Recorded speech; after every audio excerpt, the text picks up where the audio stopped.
لن يدخل الجنة إلا من كان هودا أو نصارى تلك أمانيهم قل هاتوا برهانكم إن كنتم صادقين بلى من أسلم وجهه لله وهو محسن فله أجره عند ربه ولا خوف عليهم ولا هم يحزنون صدق الله العظيم ربي اشرح لي صدري ويسر لي أمري واحلل عقدة من لساني يفقهوا قولي اللهم صل على محمد وعلى آل محمد كما صليت على إبراهيم وعلى آل إبراهيم إنك حميد مجيد آمین یا رب العالمین۔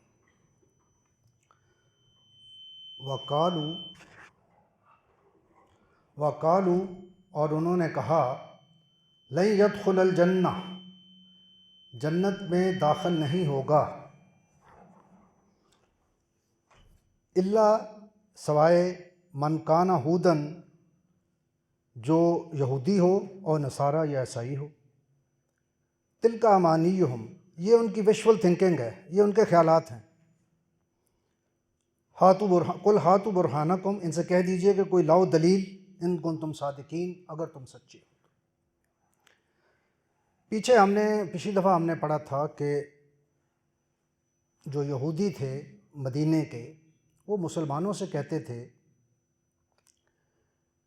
کہ یہ تم ایک نیا دین جو لے کے آ گئے ہو، یہ تو کوئی ایسی چیز نہیں ہے کہ جس کے پیچھے جو نہ چلا جائے، ہم اہل کتاب ہیں اور کتاب ہمارے پاس ہے اور سارا معاملہ ٹھیک ہے،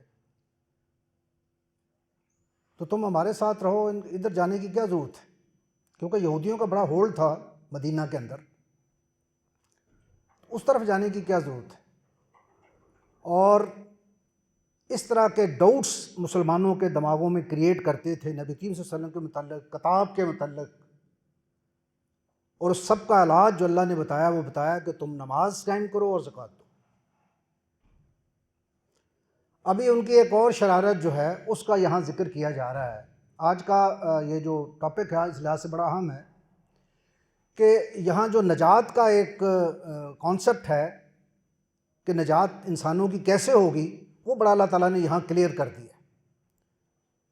اور اس غلط فہمی میں ہمیشہ ہی لوگ مبتلا رہے ہیں۔ یاد رکھیے گا، جو بھی مذہب کے لوگ ہیں، جو بھی کسی مذہب کو ماننے والے ہیں، وہ آخرت کے بعد ان کی نجات کیسے ہوگی، اس میں ہمیشہ جو ہے وہ لوگ غلط فہمیوں کا شکار رہے ہیں۔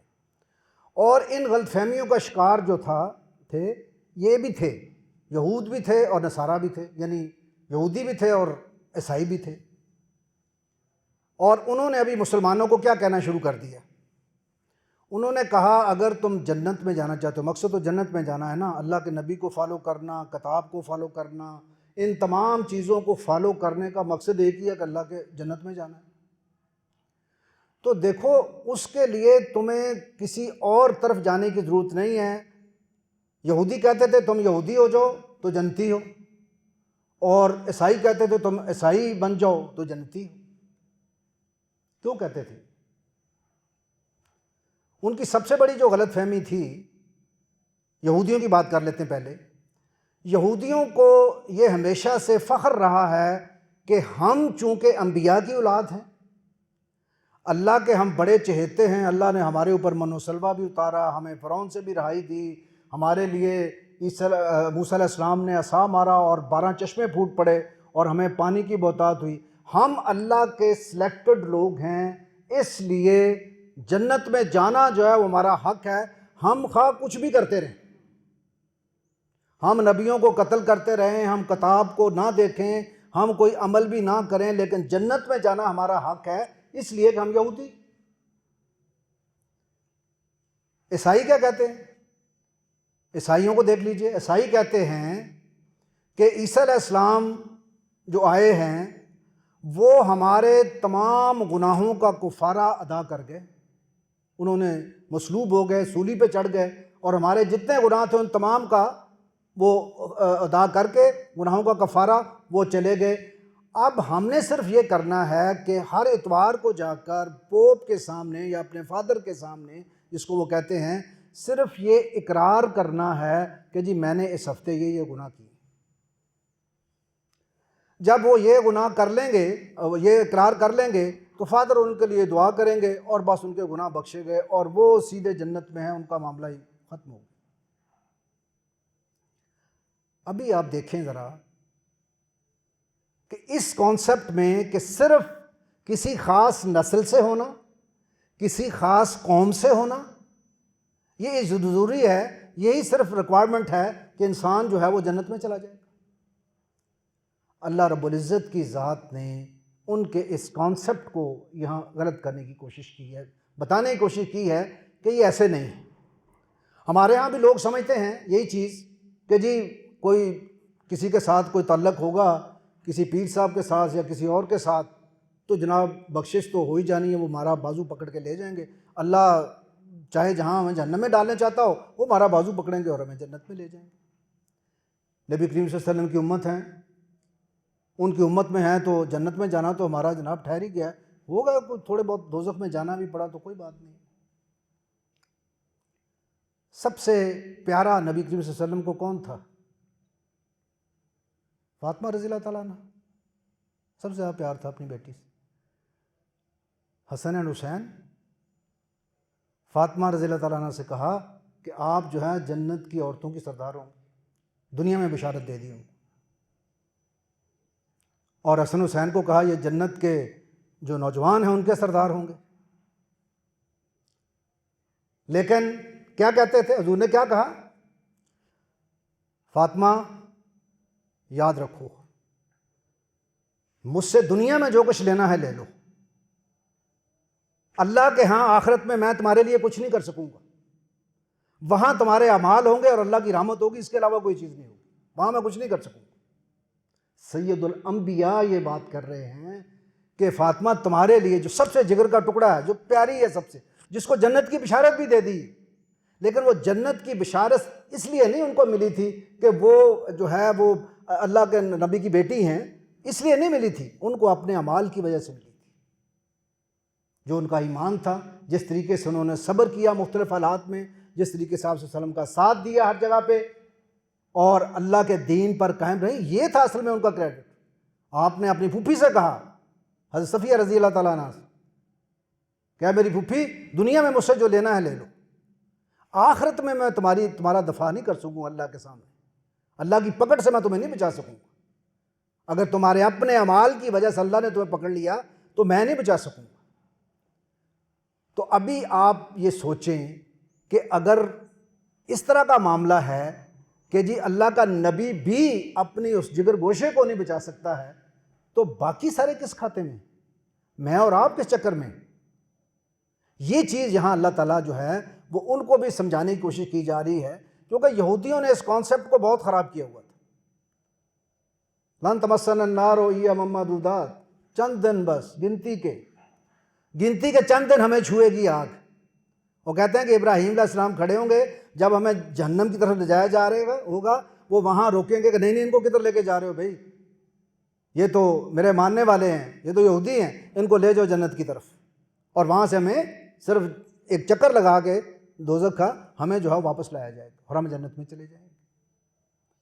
اور اللہ تعالیٰ نے وہاں پر جو ہے ان کو کہا ہے، ابھی آپ دیکھیں کہ اس کے بعد کیا چیز تھی، وَقَالُوا لَن تَمَسَّنَا النَّارُ أَيَّامًا مَّعْدُودَاتٍ، یہ کہتے ہیں کہ ہم چند دن جہنم میں لے جایا جائے گا۔ قُلْ أَتَّخَذْتُمْ عِندَ اللَّهِ عَهْدًا، کیا تم نے اللہ سے کوئی عہد لے لیا ہے؟ اللہ نے تمہیں کوئی لکھ کے دے دیا ہے؟ فَلَن يُخْلِفَ اللَّهُ عَهْدَهُ، وہ ایسا ہے جس کی وہ خلاف ورزی نہیں کرے گا۔ ہم تقولون علی اللہ ما لا تعلمون، تم اللہ کے بارے میں وہ باتیں کرتے ہو جو کہ جس کا تمہیں علم نہیں ہے۔ تو اس کا مطلب کیا ہے؟ ان کو فرمایا گیا کہ اللہ نے کوئی عہد ایسا نہیں کیا ہے کہ انسان جو ہے وہ یہاں دنیا میں اپنی پوری زندگی اللہ کی نافرمانی میں گزار کے چلا جائے اور آخرت میں جائے تو صرف اس لیے کہ وہ امت محمد سے تھا یا امت موسیٰ سے تھا یا امت عیسیٰ علیہ السلام سے تھا، اس لیے اس کی بخشش کر دی جائے۔ اللہ نے ٹوٹلی اس کانسیپٹ کو نگیٹ کر دیا کہ یہ کام نہیں ہو سکتا۔ میں نے پہلے بھی عرض کر چکا ہوں کہ دو چیزیں ہیں جو آپ کو اللہ کے ہاں بچا سکتی ہیں، ایک تو آپ کے اپنے اعمال ہیں، اور وہ اعمال آپ نے کتاب میں دیکھنے ہیں، قرآن کے مطابق دیکھ کے کرنے کہ قرآن کیا کہہ رہا ہے، میں جو عمل کر رہا ہوں، جو کچھ کر رہا ہوں، قرآن اس کے بارے میں کیا کہہ رہا ہے، وہ ٹھیک بھی ہے، قرآن کے مطابق بھی ہے، ایک بات۔ دوسری اس دن جو ہے وہ اللہ کی رحمت ہوگی جس سے انسان جو ہے نا بچیں گے، کیونکہ آپ صلی اللہ علیہ وسلم سے جب پوچھا گیا، ایک صحابی نے جرأت کر کے پوچھا کہ حضور آپ نے فرمایا تمام انسان اللہ کی رحمت سے بخشے جائیں گے، عمل تو ہوگا ہی ہوگا نا ساتھ، لیکن صرف آپ کے عمل آپ کو نہیں بچا سکتے۔ تو انہوں نے فرمایا حضور آپ بھی؟ فرمایا ہاں میں بھی۔ وہ بھی یعنی آپ اللہ کی رحمت سے بخشے جائیں گے تو پھر رحمت ہمیں تو بہت زیادہ چاہیے ہوگی، ٹھیک ہے؟ تو فرمایا کہ آپ بھی، لیکن اپنے عمل جو ہیں جب تک ہم ساتھ لے کر نہیں جائیں گے، یہ یہودیوں والے کانسیپٹ پہ یا عیسائیوں والے کانسیپٹ پہ نہیں چلیں گے کہ جی ہم چونکہ عیسی علیہ السلام کے ماننے والے ہیں، وہ ہمارے گناہوں کا کفارہ دیکھیں اور بس ابھی ہمیں کسی چیز کی ضرورت نہیں ہے۔ یہ تمام جو کانسیپٹ ہے یہ بالکل رانگ کانسیپٹ ہے، قرآن اس کو نیگیٹ کرتا ہے۔ اور پھر اللہ تعالیٰ فرماتے ہیں تلک امانیہم، یہ ان کی جو ہے وہ ان کی وشفل تھنکنگ ہے، یہ خود ہی انہوں نے ڈگوسلے بنا لیے ہیں۔ ہمیں بھی ڈگوسلے بڑے بنا کر دیے گئے ہیں کہ اس کا پلڑا پکڑ لو، اس کے پاس چلے جاؤ، اس کی نیاز دے دو، اس کا فلاں کر لو، تو اس طریقے سے جو ہے نا معاملہ ٹھیک ہو جائے گا۔ میرے بھائیوں ایسے معاملہ ٹھیک نہیں ہونے والا ہے۔ اللہ اس کو کہتا ہے تلک امانیہم، یہ تو ان کی وشفل تھنکنگ ہے، یہ جو دل میں خیال کرتے ہیں اسی کو یہ کہتے ہیں کہ چلو یار ہو سکتا ہے ایسے ہی ہو جائے۔ ہمیں اپنی تمام چیزیں جو ہیں اللہ کی کتاب سے لینی ہے، اس سے پوچھنا ہے کہ ہم نے کیا کرنا ہے۔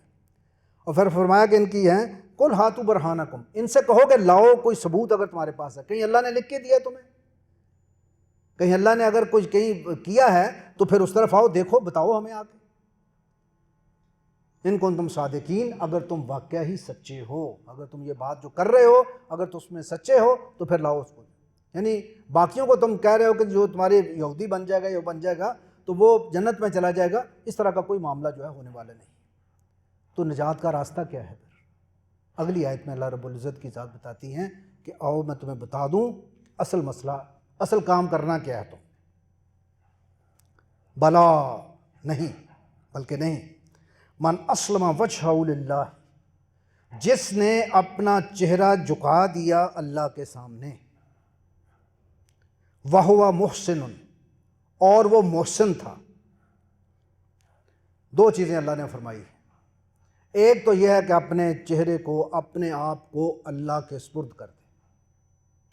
اللہ کے سپرد کرنے کا کیا مطلب ہے، یہ ہمیں سمجھ لینا چاہیے۔ حدیث جبرائیل جو ہے وہ میں نے پہلے بھی کئی دفعہ سنائی ہے، اس میں جبرائیل علیہ السلام تشریف لائے نبی کریم صلی اللہ علیہ وسلم کے پاس اور آپ کے گھٹنوں سے گھٹنے لگا کر بیٹھ گئے دوزانوں ہو کر آپ کے ساتھ، اور آپ سے سوال کیا کہ ایمان کیا ہے، اسلام کیا ہے اور احسان کیا ہے۔ آپ صلی اللہ علیہ وسلم سے جب پوچھا کہ اسلام کیا ہے تو آپ نے فرمایا کہ شہادت دینا، اشہد ان لا الہ الا اللہ و اشہد ان محمد عبدہ و رسولہ۔ پہلی بات تو یہ ہے کہ بندہ یہ گواہی دے کہ اللہ کے علاوہ کوئی معبود نہیں ہے اور محمد صلی اللہ علیہ وسلم اس کے رسول ہے اور اس کے بندے اس کے رسول۔ ایک یہ کام ہے۔ اقام الصلاۃ، نماز قائم کرے، وآت الزکوٰۃ، زکوٰۃ دے، اور روزے رکھے اور حج کرے۔ یہ 5 ارکان جو اسلام کے ہیں وہ انہوں نے گنوائے، اور انہوں نے جبریل علیہ السلام نے کہا کہ آپ نے بالکل سچ کہا۔ اس کے بعد اس کا مطلب کیا ہے؟ اس کا مطلب یہ ہے کہ دین کا جو پورا، جب اسلمہ کہتے ہیں تو آپ نے پورا دین کے اندر دیکھنا ہے کہ اللہ نے اپنی کتاب کے اندر کیا کہا ہے۔ جو کچھ اللہ نے اپنی، اللہ کے سپرد کر دیں۔ انہوں نے اپنے آپ کو اللہ کے سپرد نہیں کیا ہوا تھا۔ آپ دیکھیں یہودی اور عیسائی اگر اللہ کے سپرد کر دیتے اپنے آپ کو تو اللہ نے تو نبی کریم صلی اللہ علیہ وسلم کو بھیجا تھا، اس کے ساتھ ایک کتاب نازل کی تھی، اور یہودیوں کو بھی پتہ تھا اور عیسائیوں کو بھی پتہ تھا کہ اس سے پہلے بہت سارے انبیاء آ چکے ہیں، اور ہر دفعہ جب کوئی نبی آتا ہے تو نئے نبی کی شریعت جو ہے اس پر عمل کرنا ہوتا ہے، اس کو ماننا ہوتا ہے اور اس پر عمل کرنا ہوتا ہے۔ ایسے نہیں ہوتا ہے کہ جی آپ جو ہے وہ جس نبی کے پہلے آپ جس پہ عمل کر رہے ہیں اسی پہ آپ عمل کرتے رہیں گے۔ آج بھی، اگر ابھی تو نبوت ختم ہو گئی ہے، لیکن آج بھی اللہ کی طرف سے اگر کوئی دوسرا نبی آتا یا رسول آتا ہمارے پاس تو ہمارے اوپر فرض ہو جاتا کہ ہم اس کو مانتے، اور کتاب کے متعلق جو وہ بات کہتا، جس طرح قرآن نے تورات کے متعلق یہ کہا کہ تورات جو ہے وہ تم لوگوں نے چینج کر دی ہے، اس کے میننگ چینج کر دیے ہیں، بلکہ عیسیٰ علیہ السلام بھی اسی لیے تشریف لائے تھے۔ انہوں نے اس کے اندر اتنی چیزیں کر دی تھیں، اتنی خرابیاں پیدا کر دی تھیں اس کتاب کے اندر کہ اس کتاب میں سے اصل چیز جو تھی وہ پتہ نہیں چلتا تھا کہ کیا ہے، اسی لیے عیسیٰ علیہ السلام تشریف لائے تھے۔ لیکن یہاں پر جو ہے اگر ہمارے پاس بھی اگر نبی آنا ہوتا، کوئی آتا تو نیچرلی ہمیں بھی اس کو بھی ماننا پڑتا اور اس کتاب کو بھی ماننا پڑتا جو لے کے آتا، کیونکہ یہ اللہ کی سنت ہے۔ آدم علیہ السلام سے لے کر محمد صلی اللہ علیہ وسلم تک یہ سنت اللہ کی چلتی رہی، تو ان کو وہی کام کرنا پڑتا۔ تو یہاں پر جو ہے ان کو چاہیے تو یہ تھا، اسلمہ جو لفظ ہوتا ہے نا، اس کا مطلب ہوتا ہے کہ سپر ڈال دینا، آگے جو کچھ آپ کہیں جی آج کے بعد میں وہی کام کرنے کے لیے تیار ہوں، یہ ہے اسلمہ کا مطلب، سادہ لفظوں، ہتھیار ڈال دینا اللہ کے سامنے کہ یا اللہ آج کے بعد جو تو کہے گا وہ میں کروں بس۔ تو اللہ نے جب اپنے نبی کو بھیج دیا ہے اور اس کے ساتھ کتاب بھیج دی ہے، پھر تو ان کا حق ہی نہیں بنتا تھا کہ نہ کریں۔ اس کا مطلب ہے اللہ نے ایک ہی بات بتائی ہے کہ اپنے آپ کو اللہ کے سامنے جھکا دینا، یہ پہلی شرط ہے نجات کے لیے۔ جو کچھ اللہ کی طرف سے آیا ہے، اللہ کے دین کے اندر، اس کی کتاب کے اندر، اس کے نبی کو ماننا، تمام نبیوں کو ماننا، اور جو کچھ اس کی کتاب کے اندر آیا ہے اس پہ بھی ایمان لانا اور اس کے مطابق اپنی زندگی کو بدلنا۔ یاد رکھیے گا، یہ عام طور پر ابھی ہم نماز پڑھتے ہیں، ہم زکوٰۃ دیتے ہیں، ہم روزے رکھتے ہیں، ہم حج کرتے ہیں، ہم اور بہت سارے نیک اعمال کرتے ہیں، وہ اللہ کے لیے کر رہے ہوتے ہیں نا، کسی اور کے لیے تو نہیں کر رہے ہوتے، اللہ کے لیے وہ کر رہے ہوتے ہیں۔ تو یہ تمام جو اعمال ہم اللہ کے لیے کر رہے ہوتے ہیں، یہی چیز ہے جو سبمٹ کرنا ہے کہ جہاں اللہ کا حکم آ گیا وہاں آپ جو ہے وہ ڈٹ جائیں گے، وہاں پیچھے مڑ کر نہیں دیکھیں گے پھر کیا ہے۔ اللہ کا حکم ہے، سکھانا اس کے رسول نے ہے ہمیں کہ اللہ کے حکم کو امپلیمنٹ کیسے کرنا ہے۔ نماز کا حکم اللہ نے دیا، سکھایا کس نے؟ ہمیں، آپ صلی اللہ علیہ وسلم نے، نبی کریم صلی اللہ علیہ وسلم نے سکھایا کہ نماز کیسے پڑھنی ہے۔ اس طرح تمام جو نبی کریم صلی اللہ علیہ وسلم کا اسوہ ہے وہ ہمارے لیے ایک ایسی مشعل راہ ہے جس پہ ہمیں چلنا ہے، اس کے مطابق کام کرنا ہے۔ تو پہلی بات یہ ہے کہ اللہ جو کہتا ہے اپنے نبی کے ذریعے سے، جو پیغام وہ بھیجتا ہے اس کو منوعن تسلیم کر کے اس کے مطابق عمل کرنا، نجات کا پہلا جو طریقہ ہے۔ وَهُوَ مُحْسِنٌ، احسان کے بارے میں یہی وہی حدیث جبریل میں احسان کا جب معاملہ آیا تو جبرائیل علیہ السلام نے پوچھا آپ صلی اللہ علیہ وسلم سے کہ احسان کیا ہے؟ آپ نے فرمایا کہ احسان یہ ہے کہ تو اللہ کی عبادت اس طریقے سے کرے کہ جیسے تو اس کو دیکھ رہا، اللہ کی عبادت اس طریقے سے کرے جیسے کہ تو اس کو دیکھ رہا ہے، اور اگر یہ ممکن نہ ہو تو کم از کم یہ تصور ضرور کرے کہ اللہ تمہیں دیکھ رہا ہے۔ ابھی یہ عبادت کا لفظ جو ہے نا، یہ انڈر لائن کرنے والا، عبادت کا مطلب صرف نماز، روزہ، حج، زکوٰۃ نہیں ہے۔ عبادت کا مطلب یہ ہوتا ہے کہ آپ اللہ کی غلامی میں آپ نے اپنے کو دے دیا، اسلمہ کا بھی یہی مطلب نکلتا ہے، غلامی میں دے دیا، اور ابھی جو اللہ کا رسول جس طریقے سے کہتا ہے اسی فٹ سٹیپس پہ آپ چلتے چلے جاتے ہیں، کہیں لیفٹ رائٹ نہیں ہوتے، اور ہر وقت یہ تصور، نماز میں بھی کھڑے ہیں تو یہ تصور ہے کہ اللہ سامنے ہے، اللہ دیکھ رہا ہے، جو میں پڑھ رہا ہوں، جو اس سے کلام کر رہا ہوں، جو اس سے بات چیت کر رہا ہوں، وہ سب کچھ دیکھ رہا ہے۔ تو محسن کا مطلب یہ ہے کہ وہ صرف عمل ہی نہیں کرتا ہے، وہ خوبصورت طریقے سے عمل کرتا ہے۔ یعنی اللہ کو جب انسان دیکھ رہا ہوتا ہے تو آپ دیکھیں گے کیسا عمل کرے گا، وہ بہترین عمل کرے گا۔ اور آپ نماز میں کبھی یہ تصور کر لیں کہ آپ اللہ کے سامنے کھڑے ہیں اور جو کچھ آپ کے منہ سے نکل رہا ہے آپ ڈائریکٹ اللہ سے بات چیت کر رہے ہیں، تو آپ دیکھیے گا کہ آپ کی نماز جو ہے وہ کوئی اور ہی چیز ہوگی، ایسا مزہ آپ نے کبھی دیکھا ہی نہیں ہوگا۔ یہ جب آپ تصور کریں گے کہ آپ اللہ کے سامنے کھڑے ہیں، اللہ سے بات چیت کر رہے ہیں، کیونکہ قیامت کے وقت جو ہے جنت کے لوگوں کا بھی سب سے یہ ہوگا کہ اللہ کو دیکھنا اور اللہ سے ہم کلام ہونا جو ہے وہ جنت کی تمام نعمتوں کو، وہ نعمتیں جو نہ کسی نے دیکھی، نہ سنی، اور نہ کسی کے دل میں اس کا خیال گزرا، ان سب کو بھول جائیں گے اللہ کو دیکھنے کے بعد، اس سے ہم کلام ہونے کے بعد۔ تو یہاں پر اللہ تعالیٰ فرماتے ہیں کہ دو شرطیں ہیں اس کے لیے، ایک تو اللہ کے سامنے سپر ڈال دو، اور پھر جس چیز کا وہ حکم دے رہا ہے اس چیز کو اپنی زندگی میں داخل کرو اور اس کو بہترین طریقے سے کرو۔ اور بہترین طریقے سے کرنے کا مطلب یہ ہے کہ ہر وقت یہ یاد اللہ کی تمہارے دل میں رہے کہ اللہ مجھے دیکھ رہا ہے، یہ کم از کم ہے، میں جو کام بھی کر رہا ہوں اللہ مجھے جو ہے وہ ہر وقت دیکھ رہا ہے۔ تو فرمایا کہ یہ جب وہ کام کریں گے، وَهُوَ مُحْسِنٌ فَلَهُ أَجْرُهُ عِنْدَ رَبِّهِ، تو یہ ان کا اجر جو ہے ان کے رب کے پاس ہے، وَلَا خَوْفٌ عَلَيْهِمْ وَلَا هُمْ يَحْزَنُونَ، ان کو نہ کوئی خوف ہوگا اور نہ کوئی غم ہوگا۔ نہ کوئی خوف ہوگا نہ غم ہوگا. اس پہ ہم بات کر کے پھر اس کو ہم کلوز کرتے ہیں. آج کا یہی جو لیسن ہے اس میں سے ہم نکالیں گے. خوف ہوتا ہے، میں نے جیسے بتایا ہے کہ آنے والی چیز کا خوف ہوتا ہے، اور غم ہوتا ہے جو چیز گزر چکی ہوتی ہے. بندہ پچھتاتا ہے کہ یار وہ کام اگر میں اس وقت کر لیتا تو آج بڑا سکھی ہوتا. جس طرح جنت جب اللہ کے پاس جائیں گے ہم مرنے کے بعد، وہ لوگ جنہوں نے اپنی زندگی کو ضائع کر کے اللہ کے پاس چلے جائیں گے، وہ ان کو جا کے ان کے پچھتاوے کا کوئی ٹھکانہ نہیں ہوگا کہ یار یہ ہم نے کیا کیا. ہم نے تو پوری زندگی اپنی ضائع کر کے آ گئے اور ادھر تو منظر ہی اور ہے. ادھر تو وہی منظر ہے جو قرآن ہمیں بتاتا تھا بار بار کہ ادھر جا کے تمہیں جواب دہی کرنی ہوگی اپنے اعمال کی. تو یہاں پر جو ہے وہ سارا کچھ وہی چیز آ رہی ہے. تو جب انسان وہاں پہنچے گا تو اس کو یہ خوف لاحق ہوگا کہ آئندہ اس کے ساتھ کیا ہوگا. خوف ایک تو دنیا میں ہے، انسان یاد رکھیے گا، دونوں چیزیں سمجھ لیجیے. دنیا میں خوف اور غم کا کیا مطلب ہے، اور آخرت میں خوف اور غم نہ ہونے کا کیا مطلب ہے. دنیا میں آپ جب کہتے ہیں کہ اس کو خوف نہیں ہے، ایسی بات نہیں ہے. خوف ہر بندے کو ہوتا ہے. ہمیں بھی آندہ آنے والی بہت ساری چیزوں کا خوف لگا رہتا ہے کہ یار ایسا نہ ہو جائے. طالب علم ہے تو اس کو یہ خوف لگا کہ میں فیل نہ ہو جاؤں، کوئی اور میرے نمبر اچھے نہ آئیں، یا میرے ساتھ کوئی اور معاملہ نہ ہو جائے. یا والدین کو اپنے خوف ہوتے ہیں کہ یار بچہ ادھر نہ چلا جائے، اس کے ساتھ کوئی حادثہ پیش نہ آ جائے. ہر قسم کا ہم کسی نہ کسی قسم کے خوف میں بھی مبتلا رہتے ہیں. دنیا میں یہ ختم نہیں ہو سکتا ہے. اور حزن بھی ہمارے ساتھ لگا رہتا ہے، اس لیے کہ بہت ساری چیزیں پیچھے ہم کر چکے ہوتے ہیں. ہم پچھتا رہے ہوتے ہیں کہ یار وہ کام میں اس وقت ایسے کر لیتا تو بہت اچھا ہوتا. اللہ تعالیٰ جب کہتا ہے کہ وَلَا خَوْفٌ عَلَيْهِمْ وَلَا هُمْ يَحْزَنُونَ، تو اس کا مطلب یہ ہے کہ نبی کریم صلی اللہ علیہ وسلم اللہ نے بچے بھی دیے، بچے فوت بھی ہو گئے، آپ روئے بھی، غم سے گزرے، شدید غم کی حالت میں تھے.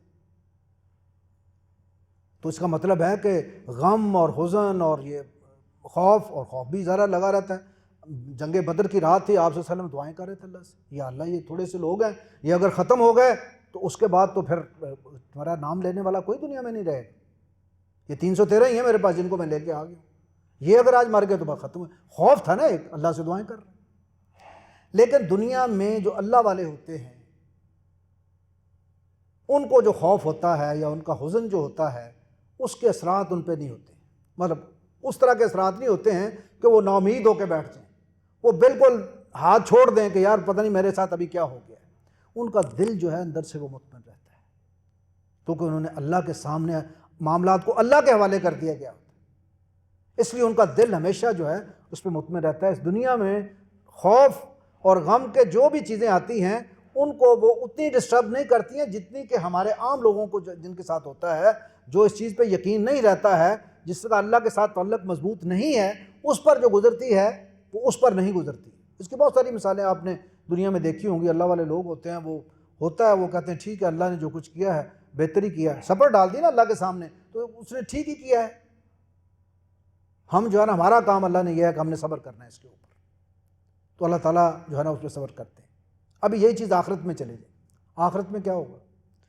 آخرت میں خوف یہ ہوگا کہ آگے کیا ہوگا، حساب کتاب ہوگا، کیا بننے والا ہے، کیا ہونے والا ہے میرے ساتھ، پاس ہوں گا فیل ہوں گا، جنت ہے جہنم ہے، اعراف ہے، کیا ہے، کہاں جانا ہے میں نے.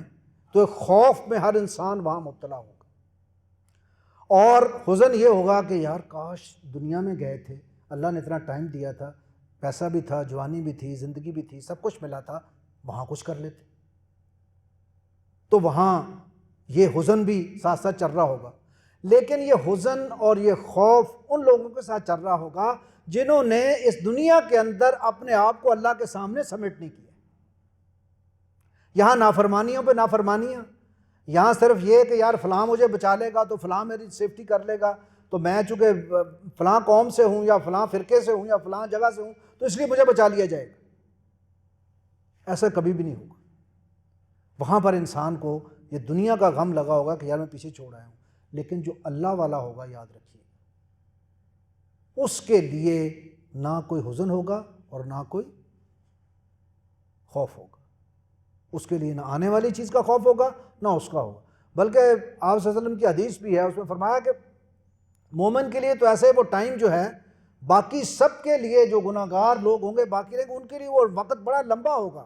جب اللہ کے دربار میں کھڑے ہوں گے، حساب کتاب ہو رہا ہوگا، بہت لمبا وقت ہوگا، پتہ نہیں کتنے 100 سال گزر جائیں گے اور لوگ بڑی تکلیف میں ہوں گے. لیکن مومن کے لیے جو ہے وہ اس کو پتہ نہیں چلے گا، پلک جھپکنے میں وہ ٹائم جو ہے وہ گزر جائے گا، اس کو بالکل پتہ نہیں چلے گا۔ تو یہ اللہ تعالیٰ فرماتا ہے کہ وہاں نہ دنیا میں خوف کا اثرات اس پہ ہوں گے، نہ غم کے اثرات اس پہ ہوں گے، اور نہ آخرت میں خوف کے اثر ہوگا اور نہ آخرت میں غم کا اثر ہوگا، کچھ بھی نہیں ہوگا۔ یہ ہے اللہ کے سامنے جھکنے کا نتیجہ۔ جب اللہ کے سامنے آپ جھک جاتے ہیں، اس کی جو احکامات ہیں اس کو مانتے ہیں اور اس طریقے سے مانتے ہیں جس طرح اللہ کے نبی نے بتایا ہے، تو پھر کسی غم اور کسی اس کے حزن کی ضرورت نہیں ہے۔ تو نجات کا میرے بھائیوں کوئی اور شارٹ کٹ نہیں ہے، یاد رکھیے۔ نجات اگر آپ چاہتے ہیں تو یہی دو راستے ہیں کہ اپنے آپ کو اللہ کے سامنے سبمٹ کر دو، جو کتاب اس نے بھیجی ہے، جو نبی اس نے بھیجا ہے، اس کتاب کو پڑھو، اس کو سمجھو، اس کے مطابق اپنی زندگیوں کو بدلو، اور اللہ کے نبی کے طریقے کے مطابق اس کو بدلو۔ تو یہ ہے جو معاملہ جو ٹوٹل ہے کہ یہاں پر آپ نے اگر یہ کام نہ کیا تو پھر دنیا بھی خرابی گزرنی ہے اور آخرت بھی خرابی ہوگی، اور اگر آپ نے یہ کر لیا تو دنیا بھی ٹھیک ہے اور آخرت بھی ٹھیک ہے۔ تو اللہ سے دعا کرتے رہنا چاہیے کہ اللہ تعالیٰ ہمیں ان چیزوں سے بچائے کہ ہم جو ہے وہ کسی شارٹ کٹس کے چکر میں اور کسی اور کونسلوں میں پڑے رہیں۔ اللہ نے اپنی کتاب میں معاملہ بڑا کلیئر کر دیا، اور یہ قیامت کے دن جا کے جب اللہ کے سامنے آپ کھڑے ہوں گے اور آپ کہیں گے کہ جی مجھے پتہ نہیں تھا یا میں نے تو کچھ کرنے کی کوشش کی ہے، تو بتا دیا جائے گا کہ آپ کو بتایا تو تھا، میری کتاب کھول کے پڑھی تھی، دیکھا تھا کیا لکھا ہوا، میں کس چیز سے راضی ہوتا ہوں، کس چیز سے ناراض ہوتا ہوں، کیا تمہیں زندگی میں کرنا ہے۔ ایک اور بڑا ہمارا جو ہے وہ عام طور پہ اللہ کی کتاب کو ہم نے بڑا اگنور کیا ہوا ہے، ہر لحاظ سے اپنی زندگیوں سے نکال دیا۔ خاص طور پہ ہم چاہتے ہیں کہ یہ ہماری زندگی میں کوئی ڈسٹربنس پیدا نہ کرے، ہماری زندگی کو کوئی چینج نہ کرے۔ اور بھائی مکہ میں جھگڑا کس بات کا تھا؟ مکہ میں کیا جھگڑا تھا؟ حضور کا جھگڑا اپنی قوم سے، اپنی فیملی والوں سے کیا تھا؟ کیا جھگڑا تھا؟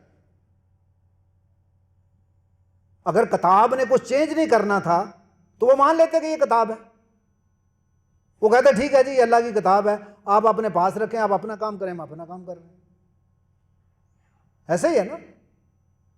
تو کیا فرق پڑنا تھا؟ اس لیے کہ یہ کتاب چاہتی ہے کہ جو اس کو مانے، جو کہے میں اس کو مانتا ہوں، وہ اپنی زندگی کو اس کے مطابق چینج کرے۔ وہ چینج کرے گا تو معاملات آگے بڑھیں گے، پھر ہی اللہ بھی راضی ہوگا اور اس دنیا میں بھی اس کی زندگی آسان ہوگی، اور پھر ولا خوف علیہم ولا هم يحزنون، پھر وہ معاملہ جو ہے نا پیش آئے گا۔ اگر آپ نے یہ کتاب ایسے رکھی اور اس کے اوپر کوئی عمل نہ کیا تو یاد رکھیے گا یہ معاملہ جو ہے آگے چل کر وہ پچھتاوے کا باعث ہوگا، حزن کا باعث ہوگا۔ تو اللہ تعالیٰ سے دعا ہے کہ اللہ تعالیٰ مجھے اور آپ کو اس پر عمل کی توفیق دے۔ بارک اللہ لی و لکم فی القرآن العظیم ونفعنی و ایاکم بالآیات و ذکر الحکیم۔